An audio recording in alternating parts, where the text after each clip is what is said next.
시기는 1954년입니다. 미국 연방보안관 테디 다니엘스와 그의 새로운 파트너 척 아울은 페리를 타고 보스턴 항구에 있는 외딴 육지 애쉬클리프 중범죄 정신병원 애쉬클리프 하스피틀 포 더 크리미널리 인세인이 위치한 셔터 아일랜드로 향합니다.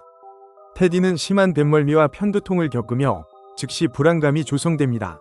섬 전체는 잠긴 문과 높은 돌담으로 둘러싸인 요새이며 그 고립감을 강조합니다. 그들의 임무는 세 자녀를 익사시킨 혐의로 수감된 레이첼 솔란도라는 환자의 당황스러운 실종을 조사하는 것입니다.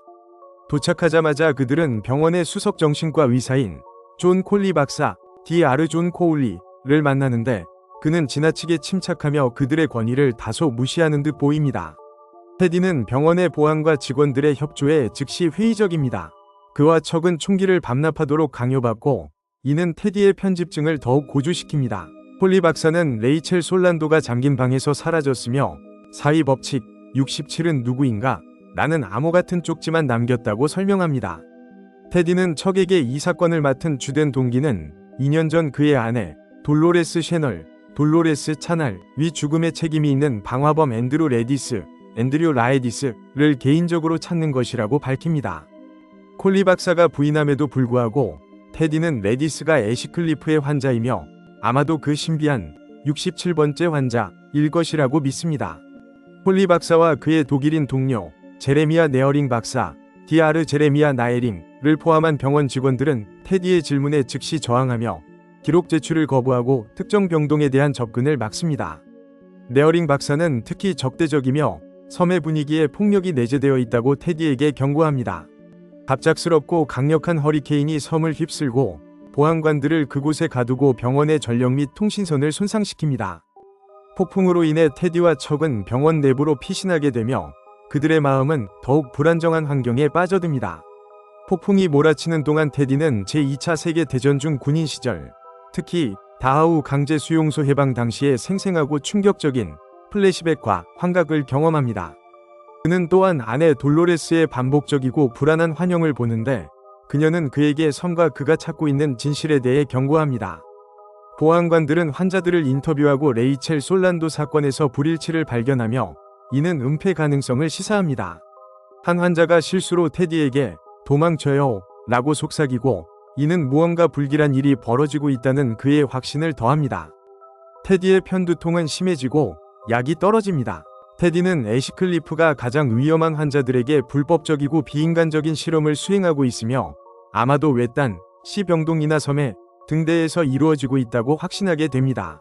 그와 척은 가장 폭력적인 남성 수감자들을 위해 예약된 고보안 병동인 C병동에 침입하려고 시도합니다. C병동 안에서 테디는 심하게 다치고 깊이 편집증적인 조지 노이스라는 환자를 만납니다. 노이스는 병원이 정신조종이 가능한 요원을 만들기 위해 환자들에게 정신작용 약물을 테스트하고 있으며 레이첼 솔란도는 주의를 분산시키기 위한 것이라고 폭로합니다. 그는 척을 포함하여 섬의 모든 사람이 그를 그곳에 붙잡아 두기 위해 고안된 복잡한 게임의 일부라고 테디에게 경고합니다. 테디는 C병동을 탈출하고 척에게 해답을 얻기 위해 등대로 가야 한다고 말합니다. 그들이 등대로 향하는 동안 그들은 헤어집니다. 테디는 외딴 동굴을 발견하고 그곳에서 자신을 진짜 레이첼 솔란도라고 밝히는 여성을 만납니다. 그녀는 자신이 병원의 비윤리적인 관행을 폭로하려 했던 전 애쉬클리프 정신과 의사라고 주장합니다. 그녀는 탈주 환자 행세를 하며 숨어 지내고 있다고 말합니다. 그녀는 또한 직원들이 테디의 담배와 음료를 통해 약물을 투여하고 있음을 확인시켜줍니다. 이 만남은 테디가 음모로 가득 찬 환경 속에 온전한 사람이라는 그의 믿음을 굳건히 합니다. 그는 척을 찾기 위해 돌아오지만 바다를 내려다보는 절벽을 발견하고 그곳에서 척의 시신을 본다고 믿지만 그의 흔적은 전혀 찾지 못합니다. 테디는 척이 진짜 파트너가 아니었으며 그를 섬으로 유인하기 위한 음모의 일부였다고 결론 내립니다. 이제 완전히 혼자이고 절망적인 테디는 궁극적인 진실이 그 벽 안에 있다고 믿으며 등대에 침투하기로 결정합니다. 그는 등대 계단을 올라가고 자신이 두려워했던 내엽 절제술을 위한 도구가 아닌 콜리 박사가 꼭대기 방에서 자신을 기다리고 있는 것을 발견합니다. 콜리 박사는 척 아울과 함께 앉아 있는데 그는 사실 테디의 주치의인 시안 박사 디아르 시안입니다. 네어링 박사도 그 자리에 있습니다. 콜리 박사는 충격적인 진실을 밝힙니다. 테디 다니엘스는 미국 연방보안관이 아닙니다. 그의 본명은 앤드루 레디스이며 그는 애시클리프의 67번째 환자, 시병동에서 가장 위험한 환자입니다. 전체 조사, 레이첼 솔란도의 실종, 그리고 척 과의 파트너십은 앤드루가 자신의 트라우마에 맞서 현실을 받아들이도록 하기 위해 콜리 박사가 고안한 정교하고 위험 부담이 큰 역할극 시나리오였습니다. 앤드루 레디스는 2년 전 그의 아내 돌로레스 셔널 2세 자녀를 입사시킨 후 그녀를 살해했습니다. 돌로레스는 심각한 조울증을 앓았으며 아이들이 물로 가야 한다고 망상적으로 믿었습니다. 앤드루는 아내의 병을 인식하고 치료하지 못한 자신의 실패를 인정할 수 없어 대처하기 위해 테디 다니엘스라는 대체 인격을 만들었습니다. 그의 망상 속 이름은 그 자신과 그의 아내 이름의 아나그램입니다. 앤드루 레디스는 에드워드 다니엘스, 그의 망상의 초기 버전과 레이첼 솔란도, 가상의 도망자, 그리고 돌로레스 셔널, 그의 아내, 위 아나그램입니다. 콜리 박사는 이 역할극이 앤드루의 제정신을 찾을 마지막 기회이며 만약 그가 다시 환상 속으로 퇴행한다면 안구와 뇌를 연결하는 신경을 절단하는 뇌엽 절제술, 트랜소비탈 로바터미를 수행할 수밖에 없을 것이라고 설명합니다.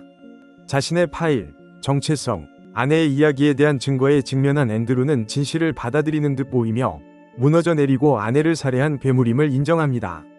다음날 아침, 자신의 옷을 입은 앤드루는 병원 계단에서 시안 박사, 척와 함께 앉아 있습니다. 시안 박사는 앤드루가 치료되었고 현실을 받아들였다고 확인하며 안도합니다. 그러나 앤드루는 마지막, 소름 끼치는 순간에 시안 박사를 다시 척이라고 언급하며 심오하고 불안정한 질문을 던집니다. 괴물로 사는 것이 더 나쁠까요? 아니면 선량한 사람으로 죽는 것이 더 나쁠까요? 이 모호한 진술은 앤드루가 진정으로 치료된 것이 아니라 자신의 진짜 정체성, 앤드루 레디스, 위 트라우마로부터 벗어나기 위해 기꺼이 뇌엽 절제술을 받기 위해 자신의 망상적 현실, 테디 다니엘스로 재발을 가장하기로 선택하고 있음을 시사합니다. 시안 박사는 경비원들에게 신호를 보내고 앤드루는 그들과 함께 등대로 걸어나갑니다. 아마도 시술을 받기 위해서일 것입니다. 영화는 비극적이고 의도적인 자기 파괴라는 이 메모로 끝을 맺습니다. 이 심리 스릴러에 대한 깊은 탐구가 즐거웠다면 더 많은 영화 요약을 위해 코리안 네포를 구독하는 것을 기억해 주세요.